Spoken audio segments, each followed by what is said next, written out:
Ayan. Magandang balita sa atin mga kapatid, no? Sino bang hindi natutuwa sa balita ngayon, ha? Pag-usapan natin yung yung Rappler na isha-shutdown na daw ng Securities and Exchange Commission. Magandang balita 'yan, eh. Di ba? Bakit hindi ako masisiyahan? Ha? Sa hinaba-haba ng panahon ng kanilang kagaguhan, ngayon sila'y matutuldukan na. Abay, pabor yan sa ating mga Pilipino. Shoutout nga pala sa pinaka-astig kong kaibigan na si Attorney Bruce. Ito yung na pinagawa namin nung pumunta siya dito sa Paris nung binisita ko siya. Diba? Ayan, shoutout sa iyo, Attorney Bruce Rivera. Ang presidente ng mga Team Maldita. Diba?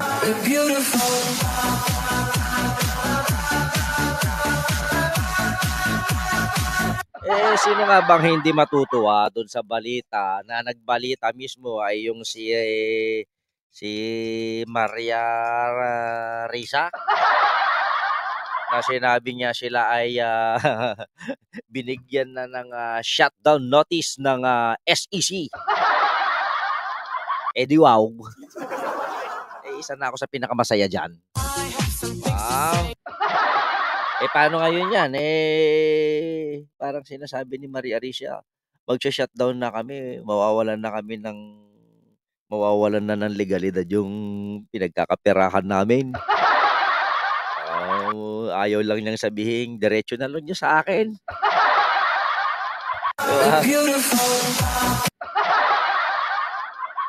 Kape. Magkape-kape ka, Maria Risa. Ngayon yan, mag-open ka na ng Gaba Gibbs at saka PayPal. Doon na lang dumiretso para mas maigi. Paano ngayon yan? Lupit, no? Nobel Prize awardee. Tapos pasasarhan ng SEC. Parang sampal yan sa Reuters, Parang sampal yan sa mga mamamahayag. Oo nga pala. Paano nga pala na-awardan nito ng Reuters ng Nobel Prize Award? Wala naman bilang to sa komunidad. Pinandidirihan nga to ng mga Pilipino. Ang naniniwala lang dito yung mga bobong oligarko. O malamang hindi pa kakaramihan. Yun lang iilan. Di ba? Mamatid, sorry pero doon sa mga bumibilib kay Maria Risa, hindi ganyan para sa akin ang journalismo. Ang journalismo ay ang pagiging totoo. Sa harap, sa likod, sa taas, sa baba man ng kamera. Yun ang tunay na journalismo. Kaya alam ko masaya ngayon yung mga kababayan natin dyan, lalong-lalo na ako, na sana bilis-bilasan naman ng SEC ang pagpapa-shutdown. Bakit hindi pa effective immediately? Bakit may mga pa-notice pa? Yan, tuloy, nagkakaroon sila ng pagkakataon ng legalidad para i-contest yung desisyon ng yung panukala ng SEC. Paano na ngayon? Rambo Talabong. Na pinupuna mo yung mga nagpa-accredited sa SEC. Hindi pala. Dapat nagpa-register kasi. Ay, paano ngayon yan? Mawawalan na kayo ng registration. Mawawalan na kayo ng legalidad. Tanong mo kina Mike Cervera kung open pa yung UBIP, baka sakaling pwede kayong sumama ni Maria Risa. Sa Bagtit Channel naman, di kayo pwede. Bakit ka mo? Hindi ako registered sa SEC. Tsaka wala akong team na yan. Mag-isa lang ako dun. Kasama yung mga naggagandahan at nagtatalinuhan kong mga kasama dun, mga keyboard warriors.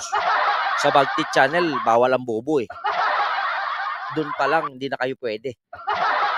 Kasi kakarnihin kayo ng mga kasama ko doon. Mas higit na matalino sila sa akin doon.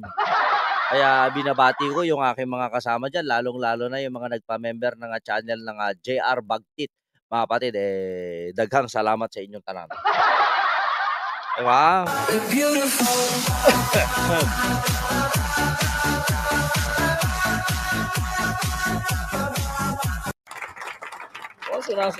Sumasarap ang kape ko pag ito gamit kong bag. Kasi, ayan, tingnan nyo yung grupo namin, no?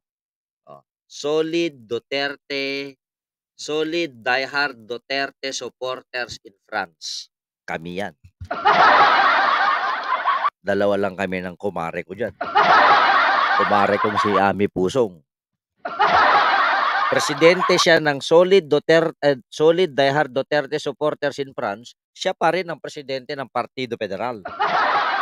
Yan ang malupit. Kami lang matitigas.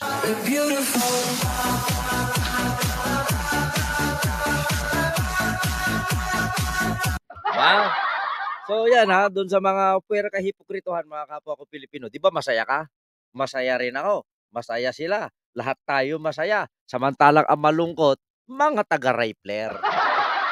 Sana naman bilis-bilisan ng SEC ang pagpapa-shutdown. Sabik na kami. Hello. Diba?